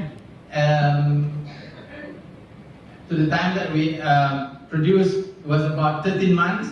Was the fastest, and we were also the lowest. We were out of a $300 million budget that was granted for capex. We were able to manage. We managed to do it within 250 million, and the most important that we were able to produce up to today. Up to today, we have produced about 17 million barrels of oil offshore from that small field. And most of my staff here tell me that we're not allowed to share this information, but I think for the interest of those who are in Sarawak, for that particular project, we generated $1 billion ringgit of royalty for Petronas. We recovered our capex. We recovered our investment, and so forth. We started out as a 30% investor to a partner that was from America, Coastal Energy. Then they hold 70% equity. We hold 30% equity. But today, 70% of the operations are run by Petra, and particularly by some of us here who are from Miri. Actually, people like Abdullah Web. I'm sure you know him. There he is. He's the man who runs the operations there. The OIM that we have offshore Terengganu on our Mopu, one of them, they are both from Sarawak. One of them is a Malay guy, Abang Mustafa, and another one is a Liban guy. And they replaced the Americans who were put there, who didn't perform. But we sent in 2 guys from Miri, and our operation so far, alhamdulillah, have been running very, very well. So we have that proud achievement of being the only Sarawakian company, in fact the only Malaysian company that have done the RSC marginal fuel development successfully. I've got less than a minute. I'll rush through this. When we talk about Petra difference, we have always committed to giving back to society, especially to Sarawak. We have been gold category sponsor for the Sarawak Regatta for many years now. Of course, we cannot be the main sponsor because Petronas is the main sponsor, so we have to be a little bit down. We participated in CSR activities with the general hospitals in Sarawak. I personally participated in the Teach for Malaysia, going to rural schools in Sarawak and giving a day of our time to work with the children of who are in those schools. Yeah? Challenges of being in the oil and gas industry, most of you are probably aware of it, but I will just reiterate it. It is a capital intensive industry, and over the last few years, with the low oil price, there is this phenomena of suppressed margins, and it continues to remain suppressed, and unless we do things differently, it is going to be a very, very difficult industry. But innovation, technology and efficiency needs to be put in place, and we will, inshallah, be able to sustain the business. Yeah? Accessibility to financing. Those who are in the oil and gas industry will understand that in the last few years, accessibility to financing is very, very difficult. Unless we are already having existing facilities with banks, it is difficult to get new banks. Most of the big banks now have limitations because of the single limit for particular industry, or they have burst a single customer limit. So it is a challenge. But Petronas realized that, and I believe in the last few months they have been working with the banks, some local banks, to work on a program to support the vendors. It is a cyclical business. You are subjected to the ups and downs of the oil price, and if you are a capital intensive business, that will put extra pressure on you. It's extremely competitive. There are about 4,000 licensed contractors throughout Malaysia. So I can't remember how many contractors were from Sarawak that somebody from SPG or 400 from Sarawak competing with in a pool of 4,000 contractors. And Petronas is aware of that. They used to say that in a country like Norway, there are only 700 contractors, but we have 4,000 contractors. It is a challenge, and for contractors like you guys and us, we need longer period for us to be able to invest in R&D, to invest in innovative technology. But you need to have that ability to do that by making sure that you are never driven down on your price. I'll go a couple more slides. Opportunities with Petra. I think for most of you this is important. There are opportunities, ongoing opportunities that ranges from vessel charter, catering services, manpower supply, tools, equipment, consumables, supply of habitat, onshore fabrication, and so forth. There are a whole host of activities that will continue to be available. And for instance, in the last few years, from 2015 to 2018, we have awarded more than 790 million ringgit worth of work procured from East Malaysian vendors. And if any one of you who wish to know how to be registered with us, to contact us, it's very easy. Alicia here probably will be able to give you the email address and the person to contact. He's a Sarawakian, Awang Salani, Awang Bujang. It cannot be more Sarawakian than person with a name, surname like Bujang. So, including me. So, opportunities are there.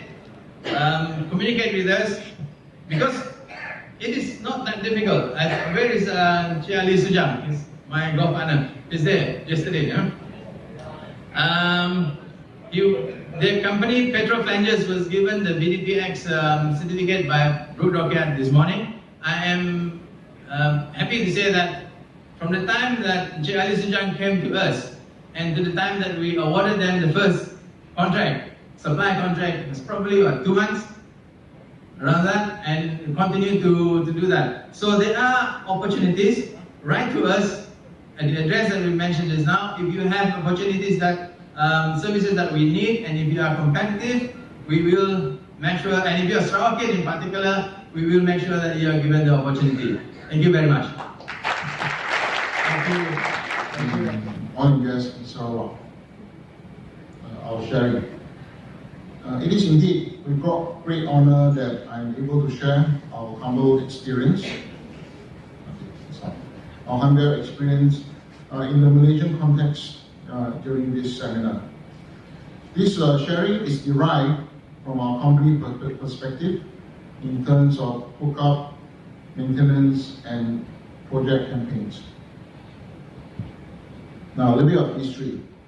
Well, oil was discovered in 1910 on Canada Hill, right here in Miri, Sarawak.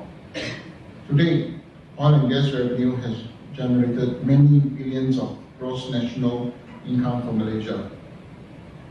Today's seminar being held in Miri is a belated recognition to Miri and Sarawak as an important hub of oil and gas industry in Malaysia. But on a macro level, the volatility of crude oil pricing is a singular major concern among our fraternity. On a local scale, we are faced with the obstacles of pricing, and of course among them, wages or the cost of human capital.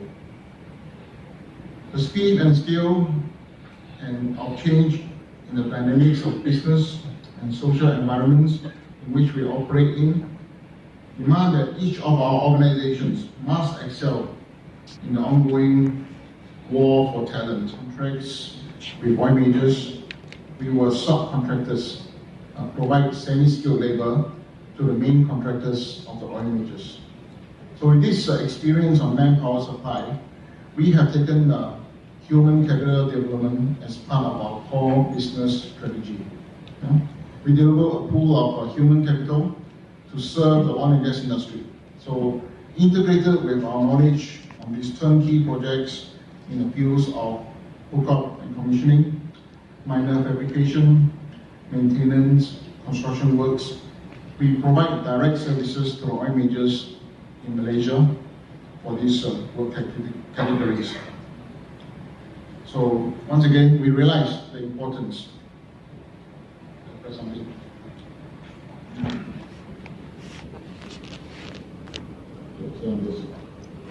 So let's focus a bit about semi-skilled personnel in our system.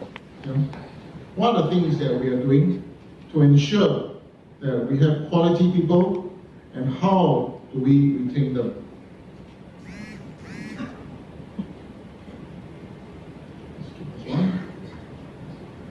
So these are some of the pointers, the major pointers that we are practicing, some of the things that we are doing now to make sure that we have enough people, to make sure that we retain our people.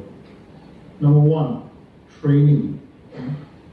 So we require many semi-skilled personnel for the execution of our projects with clients. We recruit aggressively mandatory training to meet client qualification or specifications. In addition, we provide in-house training to enhance the skill set of our personnel, and particularly in the area of health, safety, and environment. Now back. Okay. These are some of the courses that we run internally, but at the same time, many of the courses also run externally through service providers to ensure that our crew have the requisite skill sets for their various disciplines to perform their job for our clients.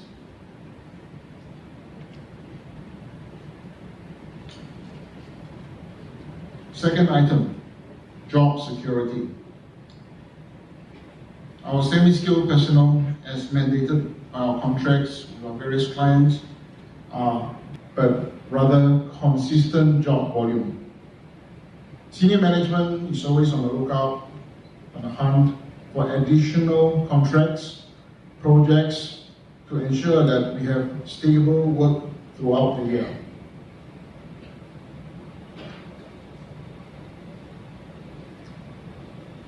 We provide incentives for achievement. Major holidays such as Hari Raya, Gawai, and other festivities, we recognize those who have sacrificed their time to work offshore instead of being with their family and loved ones. So, Gawai incentives or holiday incentives and the like, we provide that to ensure our guys, at least they feel the recognition that, look, we are working, sacrifice for the company realize that, look, for taking on additional responsibilities, here is some incentive or reward for stepping up to the plate.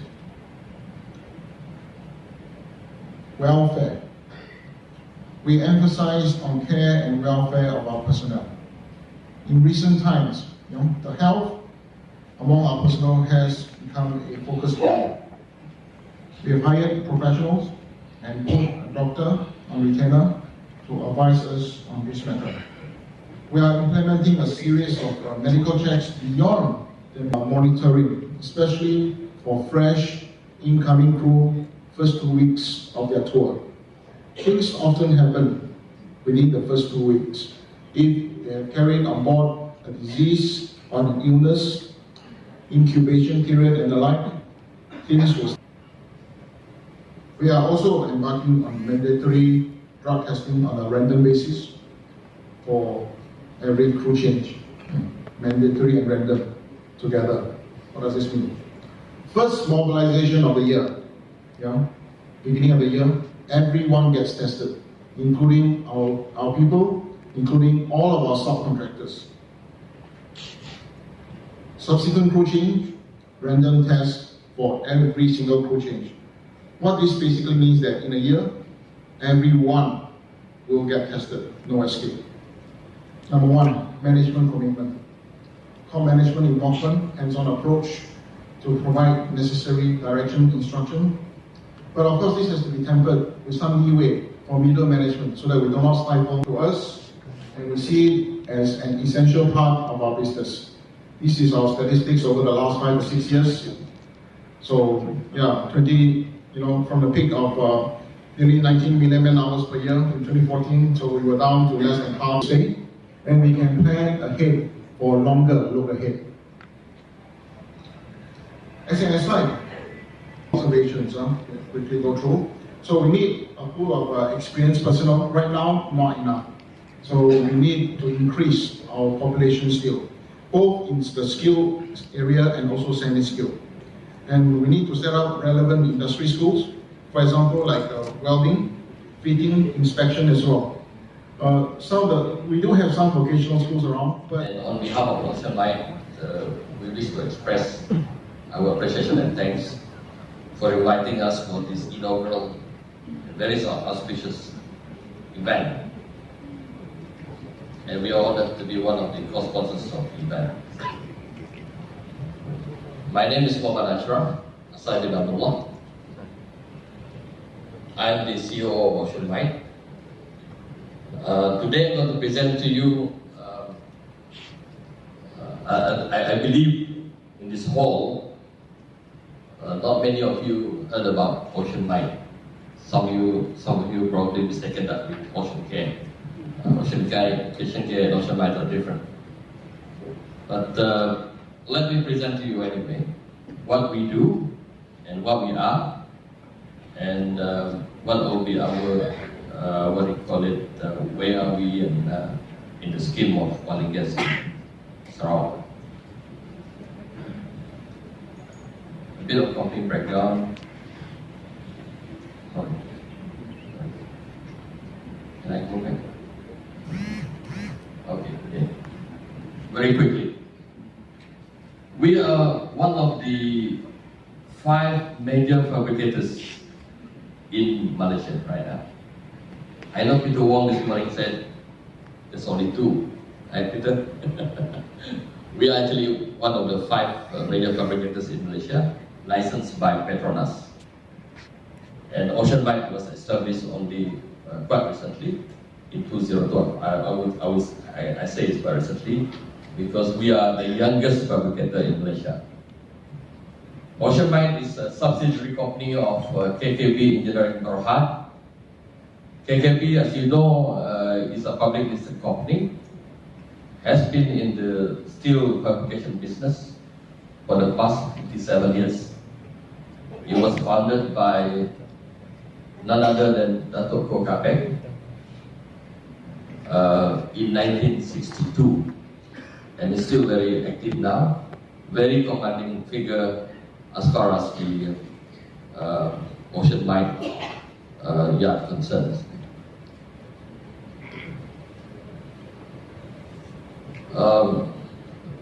You don't need to read the content inside that, but what I'm highlighting here, we are a subsidiary of KKB Group, where KKB owns 61% of the Ocean Mine stake. I guess I skipped this one. I got 100 slides. Okay. Sorry about that. No, I'm kidding. I got only 30 slides. I don't have to read this one. Okay, sorry.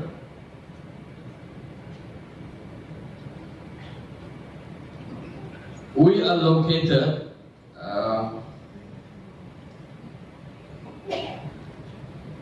at Sungai Sarawak, at the mouth of Sungai Sarawak in Kuching, about 4 kilometers from the river mouth, about 25 kilometers from Kuching. Over an acre of, over a range of 75 acres yard facilities at one time in the yard. We believe in modern facilities investment. Dato himself actually invested, well, the yard has been invested in various modern automation facilities. Just outside, we build it inside. Very quickly on the various things that I mentioned, automations, big yard space, very big workshops,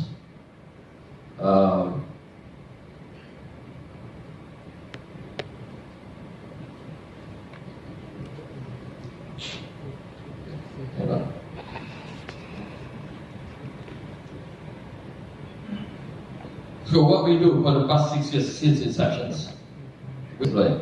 last year we delivered D28 wellhead platform offshore Bintulu in less than 9 months, from detailed design to RFSU offshore.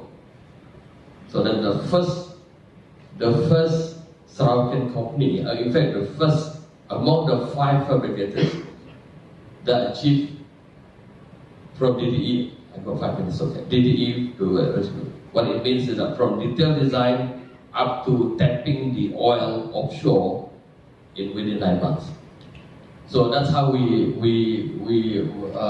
okay, these are the, some of the jobs that we've done. Very quickly, I have 5 minutes. Actually, I wanted to play a video, but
Thank you, Ashraf, for a very impressive ending to the presentation.